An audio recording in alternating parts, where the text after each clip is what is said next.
Jets fans will undoubtedly expect big things out of the player the team drafts 10th overall in a couple of weeks.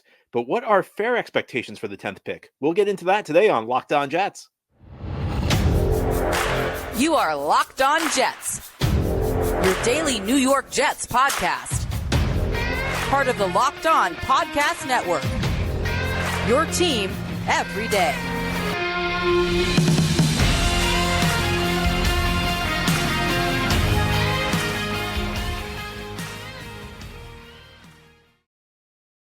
Welcome. This is the Locked On Jets podcast, part of the Locked On Podcast Network, your team every day. It is Tuesday, May 9th, 2024, and I'm your host, John B. from GanggreenNation.com. Thanking you so much for making the show your first listen or first watch every day. Subscribe to the show for free on YouTube or wherever you get your podcasts so you'll get new episodes as soon as they're posted.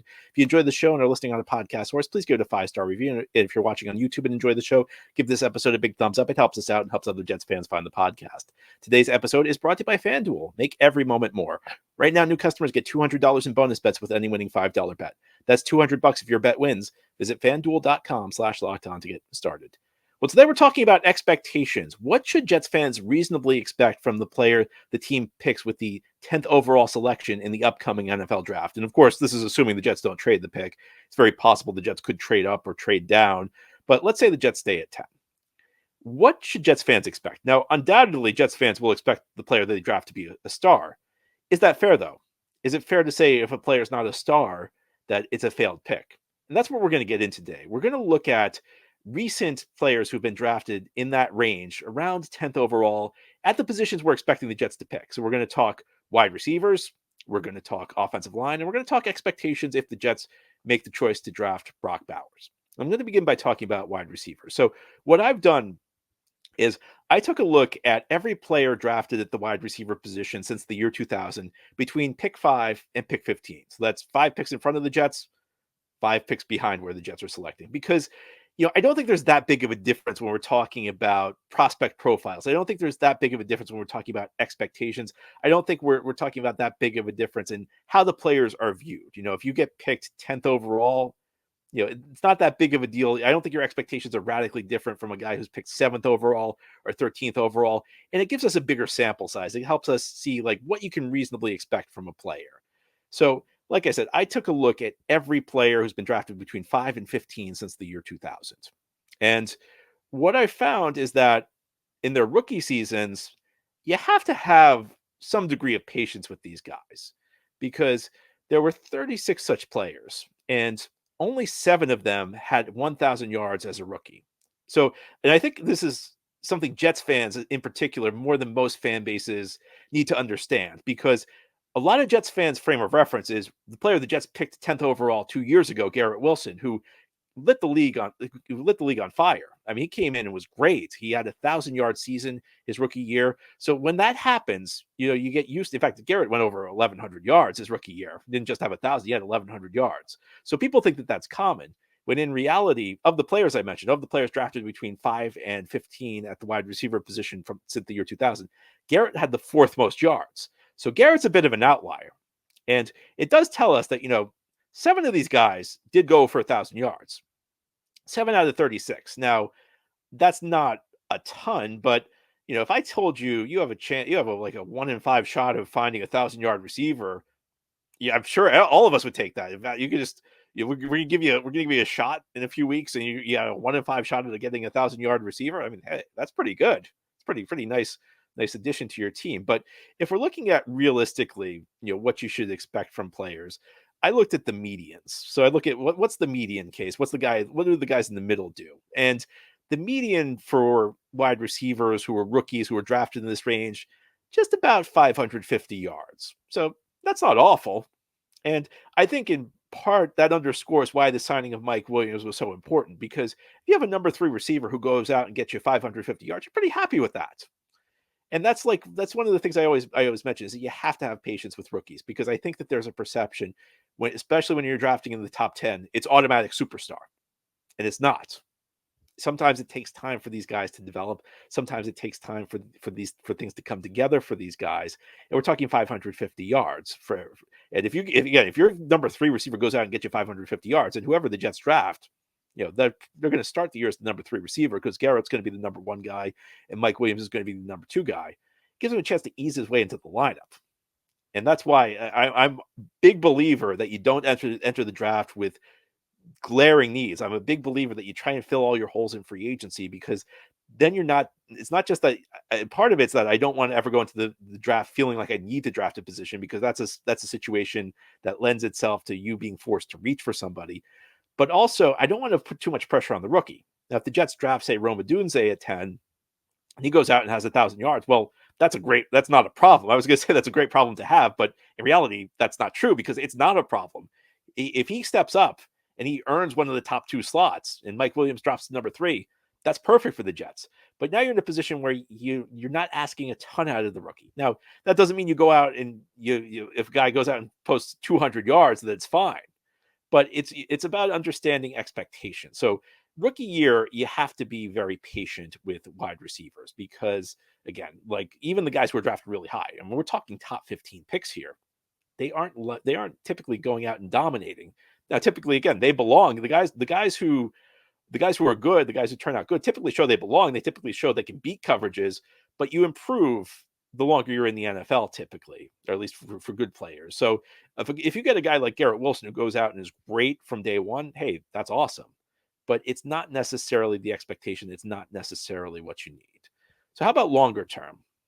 What can you expect from receivers who are drafted between 5 and 15? So again, I looked at every receiver who was drafted since 2000, but I slimmed this down a little bit. I stopped at players who were drafted in 2020. And the reason I did that was they've now been in the NFL for 4 full seasons. So we have a good sense of where their careers are going. Guys who've been drafted, the last 3 years, it's still early for them. So I didn't want to include them in this. So I took a look at what receivers typically do who are drafted between 5 and 15, who have at least spent 4 years in the NFL. And again, the results aren't as dynamic as you might expect. The median case was Dante Stallworth, who was drafted in the 13th overall in 2002 by the Saints. He averaged 42.1 yards per game in his career. So if you multiply that by 17 games, you get 715 yards. So the median case of a player drafted in this range, 715 yards. That's not bad. I mean, that's a number 2 receiver. And there are a number of number 1 type receivers who were drafted in this range. So I'm not telling you it's impossible to find a number 2 receiver, but what I'm saying, I'm not saying it's impossible to find a number 1 receiver, but what I'm saying is that I don't think a guy necessarily needs to be a star to be a success story drafted in this range. In fact, of these players I mentioned, only 5 of them, so 29 players, 5 of them made a Pro Bowl. So we're talking 5 out of 29. So around 17%. So, maybe a 1 in 6 shot of drafting a Pro Bowler. Again, I think there are 2 ways you could look at this. You could look at this as it's only a 1 in 6 shot to get a Pro Bowler. The second way to look at it is, what? Everybody's got it. We got a draft pick in a few weeks. We have a 1 in 6 shot of adding a Pro Bowler. I mean, where else do you have a 1 in 6 shot of adding a Pro Bowler? It doesn't happen in free agency that often. I mean, and I think that's one of the things you have to understand about the way these percentages work is that, a 17% shot may not seem like all that much, but 17%, I mean, that happens, again, it's about 1 out of every 6 times. And that's pretty good when you talk about a team's ability to add premium talents in the NFL. It's very difficult to find a Pro Bowl receiver available on the open market. This is your one chance to add somebody and not have to give up a lot in the trade. So it is a real opportunity. And I guess one of the funny things about this is I think like you're going to find through a lot of these positions that the results aren't as good as you'd expect. And the odds aren't as good as you'd expect, but they're still really important. It's still really important to hit on these guys because even if we're only talking about a 17% chance of adding a Pro Bowl level receiver, there aren't many other opportunities in the NFL through the calendar where you have odds that good to add a Pro Bowl receiver. Now, how about the other position the Jets are probably looking at? That's the tackle position. And as we continue here on this Tuesday edition of Locked On Jets, we're going to talk about expected outcomes from tackles. We're a little shorter on data because there aren't as many statistics on the offensive line, but I'll throw some numbers at you as we continue this Tuesday edition of Locked On Jets. This show is sponsored by BetterHelp. What's the first thing you do if you had an extra hour in your day? Would you go for a run? Would you take a nap? Would you read a book? Would you show up for a friend? A lot of us spend our lives wishing we had more time. The question is, time for what? If time is unlimited, how would you use it? The best way to squeeze that special thing into your schedule is to know what's important to you and to make it a priority. Therapy can help you find what matters to you so you can do more of it. Therapy has so many benefits. It's helpful for learning positive coping skills and how to set boundaries. It empowers you to be the best version of yourself, and it's not just for those who've experienced major trauma. If you're thinking of starting therapy, give BetterHelp a try. It's entirely online, designed to be convenient, flexible, and suited to your schedule. Just fill out a brief questionnaire to get matched with a licensed therapist and switch therapists at any time for no additional charge. Learn to make time for what makes you happy with BetterHelp. Visit betterhelp.com/lockedon to get 10% off your first month. That's BetterHelp, HELP.com/lockedon. Thank you so much for making Locked On Jets your first listen or first watch every day. A big shout out to you everydayers. This is a daily podcast covering the New York Jets. We have new episodes each day through the week, Monday through Friday, and then bonus episodes as news breaks. Today we're talking about expectations for players the Jets may draft with the 10th overall pick in the upcoming NFL draft, just a couple of weeks away. In the first segment, we talked about the wide receiver position, what you can expect from receivers you draft 5 through 15. Now I tried to do the same thing looking at the tackle position. I looked at tackles who were drafted between 5 and 15 since the year 2000 and tried to figure out how they did as rookies and how they do beyond that. Now, tackle position is more difficult to evaluate statistically because we just don't have as many numbers. Now, I do think that's going to change in the years ahead. You have websites like Pro Football Focus, which do a great job crunching some numbers. And also, I think part of the reason we're moving towards a statistical revolution in football is that with player tracking data and with more powerful computers, it's easier to model what's expected out of a player. You're starting to see stats like for other positions, like expected rushing yards or expected receptions or expected completions at the skill positions. Well, I think sooner rather than later, we're going to be able to model what a typical tackle should be able to do in this league. Unfortunately, we still don't have a ton of data at this point. So 10 years from now, if I'm doing this podcast or if somebody else is doing this podcast, they'll be able to give you a lot better numbers than I'm about to do right here. But there were a couple of things that I thought were interesting looking at the tackle position.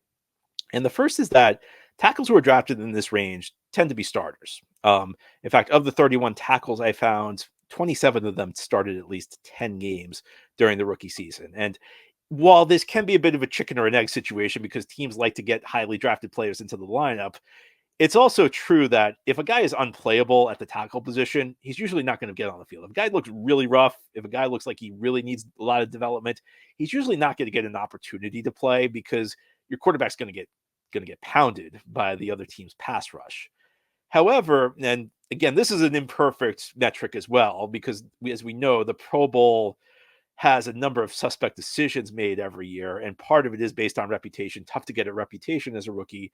Only one player made a Pro Bowl as a rookie who was drafted in this range. So it shows you that guys can play right off the bat, but you're probably not going to get elite level play at the outset of a player's career, even somebody drafted very high. That does change a bit though as players advance. So again, what I did was I took a look at the career outcomes of players and cut out the guys who were drafted since 2021 because I want guys who have been in the NFL for at least 4 seasons. Otherwise, I just don't feel like you have as good of a sample size. So that left 26 players. Again, these are players drafted between 5 and 15 from 2000 through 2020. And of these 26 players, 12 of them made at least one Pro Bowl. So you're talking about upwards of, close to 50%, 46%. So that gives you like a coin flip of finding a decent player in this, not just a decent player. That gives you like a coin flip of finding a Pro Bowl caliber tackle in this range. And again, I could go back to what I say. Your reaction might be, well, that's less than 50%. It's a little less than 50%, but it's still less than 50%. My counter to that is think about how difficult it is to find a Pro Bowl caliber tackle in this league. I mean, the only Pro Bowl caliber tackles who are available are guys like Tyron Smith, and nothing against the Jets for signing Tyron Smith, but there's a reason Tyron Smith was available. There was a reason the Jets were able to get him for $6.5 million. There's some risk involved with this player. There's risk involved with Morgan Moses. Look, I liked the move a lot. I didn't think the Jets gave up a lot to get a guy who's been a rock solid tackle.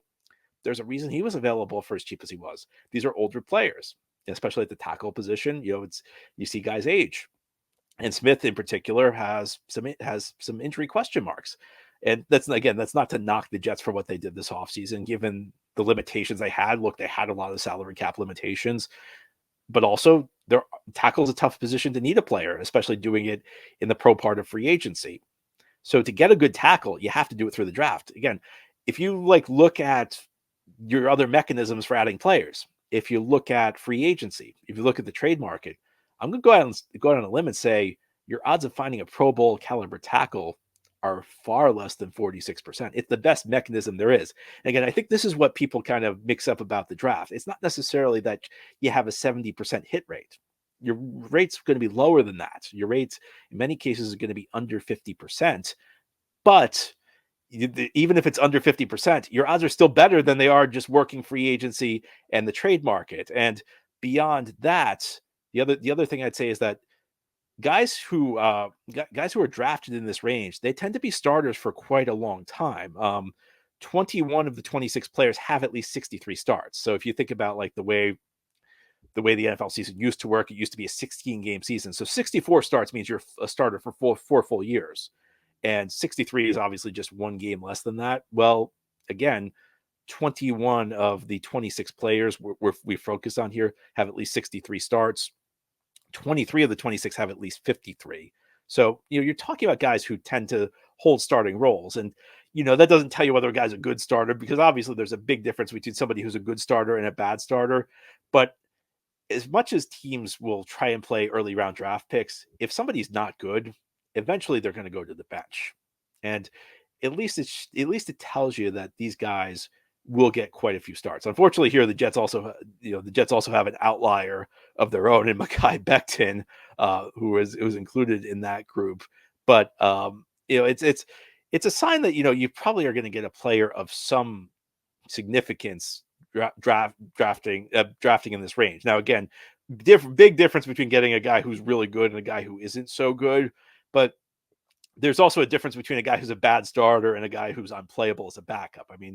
We've seen bad starting tackles for the Jets, but I think we know that they're probably better than throwing Max Mitchell out there. So, I'd never want to say a pick is safe, because obviously there's always a chance you completely whiff on a selection. But if you look at the recent history of drafting tackles this high, the league does a pretty good job at it. And the reason I mentioned this, I know every team's different. I know the Jets have a different GM and a different scouting staff, but I would also say that there are certain blind spots the NFL teams have in general. I think the scouting community has collectively some areas of weakness, because you see the same types of misses over and over. It doesn't seem like the tackle position is an area where there's a lot of collective misses early in the draft. Now, ahead here on the Locked On Jets podcast, we'll turn our attention to one more player. Tight end itself may not be a big need for the Jets, but of course there's increasing buzz about one particular player, Georgia tight end Brock Bowers. We're going to talk about expectations for him, how likely he is to hit them if the Jets draft him 10th overall, as we continue on this Tuesday edition of Locked On Jets. This episode of Locked On Jets is brought to you by FanDuel. The sports calendar is loaded, and FanDuel is making it even more exciting to get in on the action, because right now new customers get $200 in bonus bets with any winning $5 bet. That's $200 you can use to bet on Major League Baseball, the NBA, the NHL, and so much more. Yes, the NCAA tournament is over. Congratulations to the UConn Huskies for becoming the first team to repeat as NCAA champions in men's basketball since the Florida Gators back in 2006-2007. Also, congratulations to Purdue, Alabama, and NC State for making the Final Four. They had great seasons. But even though the tourney is over, again, there's a lot of action going on. Baseball's heating up. Major League, the NBA and NHL are nearing their playoffs, and there's so much you can bet on with FanDuel. Visit FanDuel.com/lockedon and make your first bet a big win against FanDuel.com/lockedon. FanDuel, America's #1 sportsbook. This is the Locked On Jets podcast. Here on this Tuesday, we're talking about players the Jets could draft 10th overall and what reasonable expectations would be for them. I'm going to tell you a little story now. Hopefully you get a laugh out of this. Unfortunately, this episode's going up a little bit later in the day than I typically like to get it up. Well, there's a reason for that. I usually wake up early in the morning, try and record the episode. Did that this morning. Recorded this episode. I talked about wide receivers expectations. I talked about offensive tackle expectations, and I talked about expectations for Brock Bowers. I finished recording, got ready to edit it, and then saw that I had been on mute the entire time. So this is take 2 today. The only sound that came in that episode was the theme music. So had I not re-recorded, you would have gotten 25 minutes of silence, with, I don't know, like 30 seconds of our theme music. And some people would say that would be an upgrade, just hearing the theme music and not me, but did not think it was very practical to post a podcast without me talking at all. So we're trying take two right here. Hopefully this take goes a little bit better. And hopefully I recorded the sound on this one. So anyway, let's turn our attention to Brock Bowers. As we mentioned yesterday on the Monday episode, lots of mock drafts that seem to be pointing to Bowers as a potential pick for the Jets. There seemed to be lots of buzz about Bowers. And with all due respect to the blocking job tight ends do, and I do think blocking at the tight end position can be important. You're getting it. I don't think you're really getting a tight end for his blocking, especially in the top 10. I think if we're talking about a tight end who is picked in the top 10, you're getting him for his prowess as a receiver. And Bowers does have a lot of buzz about his receiving skills, and rightly so. He had an excellent career at the University of Georgia. But I think tight ends maybe add a little bit more value. Maybe tight ends don't have to be quite as productive in the receiving game as wide receivers do because of their blocking. In reality, especially if you're talking about a top pick, I mean, you need somebody who's going to be a productive receiver. So again, we put the baseline for rookie production at, let's say, 550 yards. So I went back and looked not just at tight ends who were drafted high, but pretty much any tight end in the NFL who's entered the league since the year 2000. So this is a big group because there's not really a big sample size of tight ends who were drafted in the top 10. And what I found was that, if we're talking 550 yards, only 11 tight ends have posted that number who have entered the league since the year 2000. So we're talking about like a top 12 tight end season since the turn of the century. That's not going to be an easy thing to do. And we're talking about 1,000 yards. The only guy who did that was Kyle Pitts back in 2021. And only three tight ends have had 800 yards. Only 4 have had at least 700. Only 6 have had 600, and so on. And only 11 have had 550 yards. So again, now Bowers is projected to be a very good tight end. There's a reason they're talking about him going top 10 because he's supposed to be better than everybody. But I want to make it clear, 550 yards for a wide receiver, that's a pretty big margin for error, even as a rookie. And that's the median. If you do better than that, even better. For tight ends, again, we're talking about one of the greatest seasons of the 21st century. And I'm not trying to come off as overly negative on Bowers. I'm trying to explain to you why this pick has such risk to it, because Bowers can be good and still maybe not live up to the 10th overall pick. So then we could talk about, longer term. And we kind of laid out over the course of a player's career what you'd expect from a wide receiver who was drafted in this range, what success really means. And again, the guy I looked to was Dante Stallworth because he had the median yardage in this group, guys who were drafted between 5 and 15 between the years 2000 and 2020. He averaged 42.1 yards per game through his career. And so if you multiply that by 17 games, that's 715 yards or so. That doesn't sound like a lot, does it? A great prospect like Brock Bowers ought to be able to get 715 yards in his sleep. So maybe it's not such a bad deal. Well, if you actually look at what tight ends have done since the year 2000, and I've limited this to guys who have started at least 64 games, so guys who've played 4 full seasons. So again, we're talking about Dante Stallworth range, which is, again, 42.1 yards per game through the course of his career. Since the year 2000, only 14 tight ends have done that, who started at least 64 games. So again, you're talking about a guy who's a top 15 tight end of the 21st century. Is it doable? Sure. Again, that's a part of the reason he's being talked about as a top 10 pick is that a lot of smart people believe he will be one of the top 15 tight ends of the 21st century. But there are lots of great names on that list. I mean, you're talking Travis Kelce, you're talking Rob Gronkowski, you're talking George Kittle, Tony Gonzalez, Antonio Gates. Those are the top 5. There are lots of really good tight ends. Greg Olson's on the list. Jimmy Graham's on the list. Jason Witten, Zach Ertz. We're talking about the names that have really come up as like the top tight ends in the league. And again, this is over a longer stretch. This is over a 2-decade stretch. So this is a lot of these guys were top 3 tight ends at some point in their careers. And while that is the expectation of Bowers, it shows you that even if your evaluation is off by a little bit, you could be in big trouble. It's the old saying, there's an old saying in NASA that if you miss by an inch landing on the moon, you're fine. It's not a big deal. if you miss an inch on takeoff, you could jeopardize the entire mission. Well, we're talking about drafting a wide receiver in the top 10. That's kind of like landing on the moon. If your evaluation's off a little bit, it's not a big deal. Drafting a tight end is like missing by an inch, is kind of like takeoff. If you miss by an inch there, you're in big trouble. And essentially, again, what it shows you, and I'm not trying to be overly negative on Brock Bowers, but it shows you that if you're off a little bit, if Brock Bowers is not an elite level tight end, I think that's a pick at 10 that you may look back on with some degree of regret.